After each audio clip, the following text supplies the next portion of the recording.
पहला प्रश्न दिल्ली के सौरभ कुमार ने पूछा है। कहते हैं कृपया बताएं कि माया क्या है, उसकी पहचान क्या है तथा उससे मुक्त कैसे हुआ जाए। प्रश्न में 3 खंड हैं।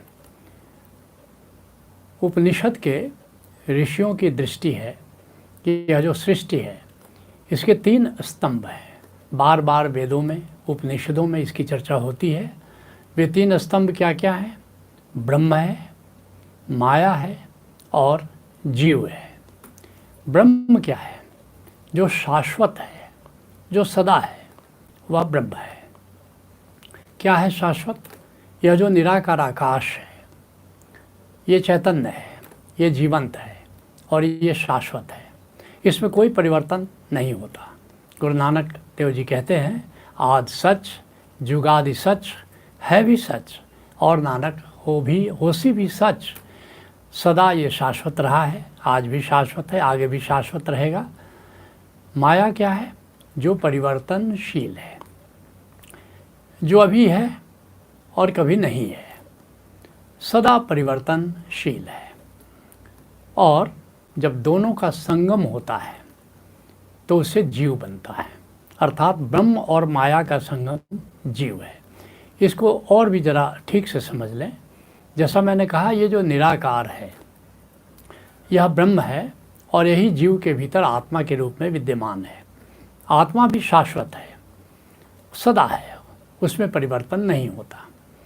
और ये जो माया है जो सदा परिवर्तनशील है, ये माया है क्या?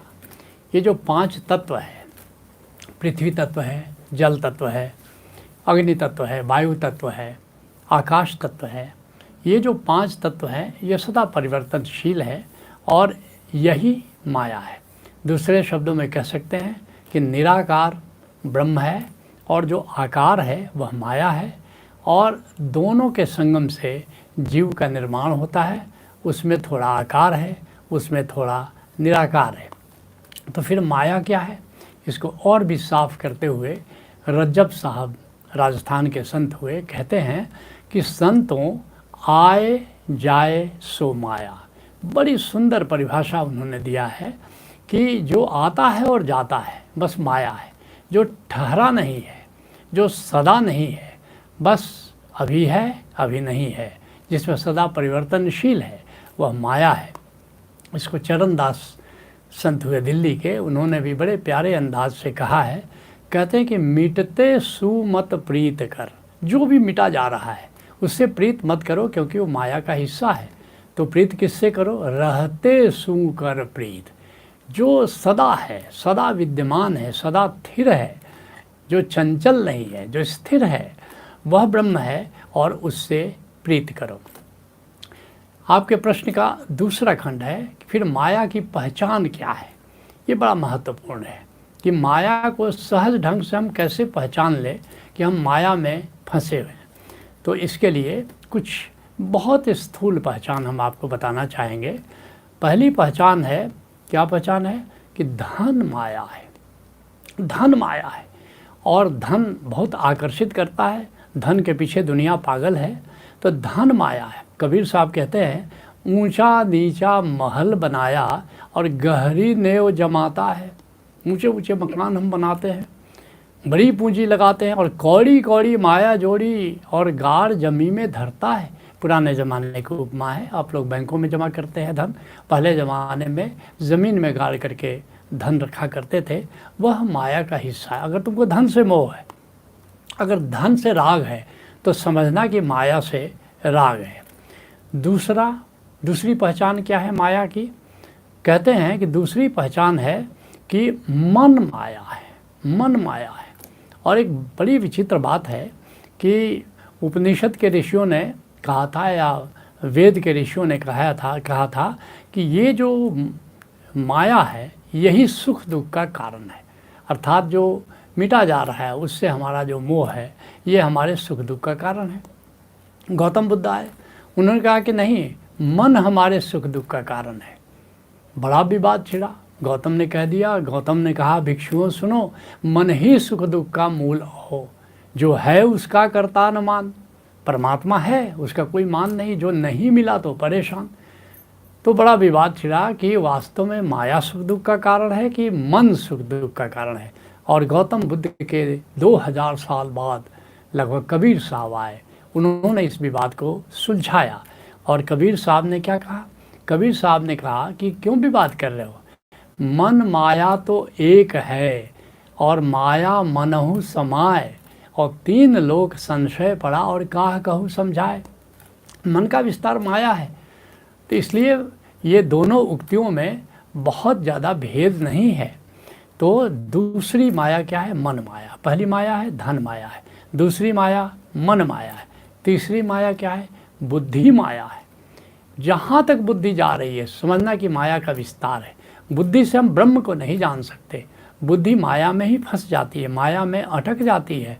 तो बुद्धि माया है, जिसके लिए अष्टावक्र कहते हैं बुद्धि पर्यंत माया है संसार है, जान ले जो वो भव सिंधु के पार है। जहाँ तक बुद्धि जाती है वहाँ तक माया का विस्तार है, और बुद्धि के पार, मन के पार ब्रह्म है, जिसके लिए ये बार बार संतों ने हमको याद दिलाया है कि बुद्धि से हम जानने की कोशिश करते हैं ब्रह्म को, बुद्धि से हम संतों के वचनों को समझने की कोशिश करते हैं जो ब्रह्म के बारे में कहते हैं। कहते हैं नहीं, बुद्धि से तुम ब्रह्म को नहीं जान सकते। तीसरी माया क्या है? विद्वत्ता माया है। बहुत ही जो किताबी ज्ञान है, जो पठन पाठन से हम अर्जित करते हैं, जो ग्रंथों से अर्जित करते हैं, वह भी माया है। लेकिन आश्चर्य की बात यह है कि ग्रंथ पढ़ करके हम ब्रह्म को समझने की कोशिश करते हैं और अपने को विद्वान समझते हैं, विद्वत्ता अर्जित कर लेते हैं। लेकिन ये विद्वत्ता भी जैसे धन और मन माया का हिस्सा है, वैसे ये विद्वत्ता भी माया का हिस्सा है। और हम व्याख्यान देने लगते हैं, अपने को ज्ञानी समझने लेते हैं। और वाचक ज्ञान कोई ज्ञान नहीं है, असल में अनुभव ज्ञान है।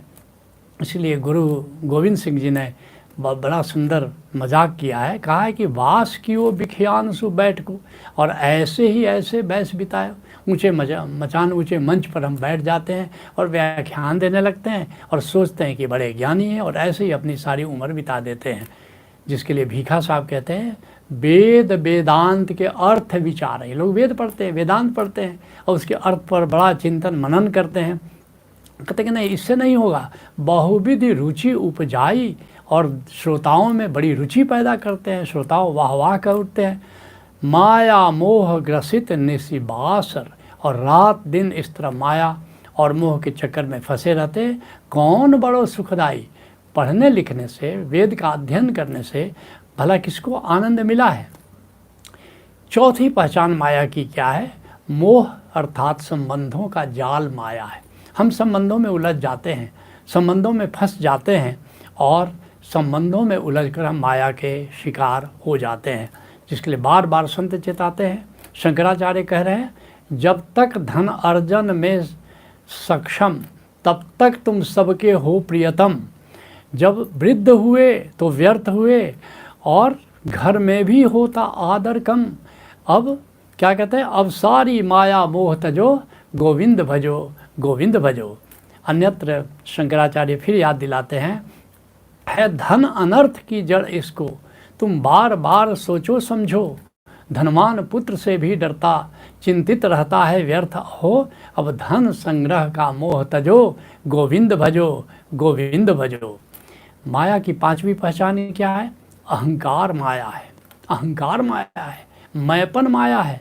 और ये जो माया है, ये जो मैपन है, इस अहंकार के शिकार बहुत लोग हो जाते हैं और अपने को बहुत बड़ा समझते हैं, अपने को महान दिखाने की कोशिश करते हैं। दूसरे लोग मेरा सम्मान करें, मेरा आदर करें। जैसे कि दादू साहब कहते हैं, मैं बड़ आगे और न आवे करत केत अभिमाना रे। मेरे सामने कोई ठहर नहीं सकता। कितना अहंकार आदमी पाले रहता है। अब मेरी मेरी कर कर भूलो माया मोह भुलाना रे। बस मैं और मेरा, यही उनका गहना होता है, ये उनका अलंकार है, ये उनके जीवन की शैली है। और इस तरह इस माया और मोह में अपने को, अपनी असलियत को, अपने सेल्फ को, अपनी आत्मा को भुला देते हैं। इसलिए अब प्रश्न के तीसरे खंड में आते हैं, जहाँ तुम पूछते हो कि माया से मुक्ति का उपाय क्या है। ये बहुत ही महत्वपूर्ण प्रश्न है। तो इसके लिए 3 उपाय मैं बताना चाहूँगा। पहला उपाय है कि कामना से मुक्त हो जाओ। जनक पूछते हैं अष्टावक्र से, कथम ज्ञानम कथम मुक्तिम वैराग्यम किम भविष्यति। हे गुरुदेव, ये ज्ञान कैसे हो, मुक्ति कैसे हो, वैराग्य कैसे हो। उत्तर जनक एक ही देते हैं, कहते हे जनक, कामना जैसी व्याधि नहीं और निष्कामना से समाधि नहीं। मुक्ति यदि चाहते कामना से बचो, विष समझकर विषय वासना को तजो। बस कामना का त्याग करना है। जहाँ जहाँ कामना है वहाँ वहाँ बंध है, जहाँ जहाँ निष्कामना है वहाँ वहाँ मुक्ति है। अभी यहाँ मोक्ष प्रज्ञा कार्यक्रम चल रहा है, ऑनलाइन कार्यक्रम चल रहा है। करीब 61 मित्र भाग ले रहे हैं। उनके कार्यक्रम का आज कंक्लूजन है। मैं उन्हें बहुत बहुत बधाई देता हूँ। और इस मोक्ष प्रज्ञा में हमारे 2 बड़े कुशल और निष्णात आचार्य संचालन कर रहे हैं। चैतन्य अंशु जी हैं और माँ मोनिका हैं। और मैं देख रहा था कि इन दोनों ने बहुत कुशलतापूर्वक कार्यक्रम का संचालन किया। उनको मैं बधाई देता हूं। और मोक्ष प्रज्ञा के सभी पार्टिसिपेंट को बधाई देता हूं कि इस कार्यक्रम को इन सब ने पूरा किया। तो कामना से मुक्ति, ये माया से मुक्ति का उपाय है। दूसरा आत्मज्ञान मुक्ति है। जिस दिन समझ जाओगे कि मैं शरीर नहीं हूँ, मैं मन नहीं हूँ, मैं इंद्रियां नहीं हूँ, मैं हृदय नहीं हूँ, मैं अस्मिता नहीं हूँ, उस दिन तुम माया से मुक्त हो जाओगे। तो मैं क्या हूँ? मैं आत्मा हूँ, मैं निराकार आत्मा हूँ। जैसे ही रियलाइजेशन हुआ वैसे ही तुम माया से मुक्त हो जाते हो। कबीर साहब कहते हैं, आंधी आई ज्ञान की और ढही भरम की भीत, माया टाटी उड़ गई लगी नाम से प्रीत। लेकिन आत्मज्ञान होगा कैसे? इसके लिए नाम को तत्व को जानना होगा, ओंकार तत्व को जानना होगा, जो ओशोधारा की ध्यान समाधि में हम जानते हैं। नाम तत्व को, ओंकार तत्व को जानते हैं। और उससे फिर आत्मा को जानना होगा, क्योंकि ये ओंकार की गूंज कहाँ हो रही है तो धीरे धीरे तुम जान लोगे कि तो आत्मा में हो रही है। और एक दिन जानोगे कि ये जो आत्मा का अनुभव हो रहा है ये मैं ही आत्मा हूँ। और उस दिन समझना कि आत्मज्ञान घटित हुआ। इसके लिए ओशोधारा ने 14 तल के समाधि कार्यक्रम निर्मित किए हुए हैं, जिसमें आत्मा के विभिन्न आयामों से हम परिचित होते हैं। तो आत्मज्ञान मुक्ति है, ये माया से मुक्त करने का द्वार है। और तीसरा तत्व जो हमको माया से मुक्त करता है वो क्या है? वो ब्रह्म ज्ञान है। आत्मा को तो हमने जान लिया, मगर एक दिन हम जानेंगे कि आत्मा कोई अलग थलग नहीं है, ये अस्तित्व का हिस्सा है, ये ब्रह्म का हिस्सा है, ये ब्रह्म का अंश है। और ये पूरा जो आकाश तुम देखते हो, एक दिन जानोगे इसकी जीवंतता को। ओशो कहते हैं कि जिस दिन आकाश की जीवंतता को जानोगे उस दिन परमात्मा को जानोगे और फिर उसकी प्रीत में पड़ोगे। तो इसी को कहते हैं ब्रह्म ज्ञान। और जब ब्रह्म ज्ञान होता है तो तुम देखोगे कि ये सब ब्रह्म ही है। और तब तुम कह उठोगे शंकराचार्य की तरह, ब्रह्म सत्यम जगत मिथ्या, कि ब्रह्म ही ब्रह्म है। और यहाँ तक कि ईशावास इदम सर्वम यत किंचित जगत्यान जगत, ये संपूर्ण ब्रह्म है। और थोड़ा बहुत जो आकार तुमको दिखाई देता है, थोड़ा बहुत जो माया दिखाई पड़ती है, वह भी ब्रह्म ही है। ये सब कुछ ब्रह्म है। और इसको कहते हैं ब्रह्म ज्ञान कहते हैं। और फिर ये ब्रह्म ज्ञान होने के बाद असली मुक्ति घटित होती है, माया से मुक्ति घटित होती है। जिसके लिए सुंदर दास कहते हैं, माया मोह छाड़ी के बौरे आ शरण गही हर जी को। ये माया के बंधन को तोड़ करके, माया से मोह तोड़ करके परमात्मा को जानो, ब्रह्म को जानो और उसकी शरण में जाओ और फिर माया से तुम मुक्त हो जाते हो। इसलिए अंतिम बात कैसे पहचान हो कि तुम माया से मुक्त हो गए हो, उसकी बहुत ही सरल पहचान बताता हूँ। कल्पना करो कि मृत्यु का देवता आ गया है और तुमसे कह रहा है कि चलना है, अब कुछ करना है। और उस समय अगर तुम राजी हो जाते हो तब तो समझना कि तुम मुक्त हो। लेकिन अगर तुम्हारे भीतर ये भाव पैदा होता है कि नहीं, अभी तो बहुत कुछ पेंडिंग है, अभी नहीं जा सकते, तो समझना कि अभी माया से मुक्त नहीं हुए हो। तो ये इसकी पहचान है। तो मैं समझता हूँ कि अगर इस तरह माया को तुम समझ लो कि माया क्या है, उसकी पहचान क्या है और उससे मुक्त होने का क्या उपाय है, तो निश्चित माया से मुक्त हो जाओगे। हरि ओम तत्सत।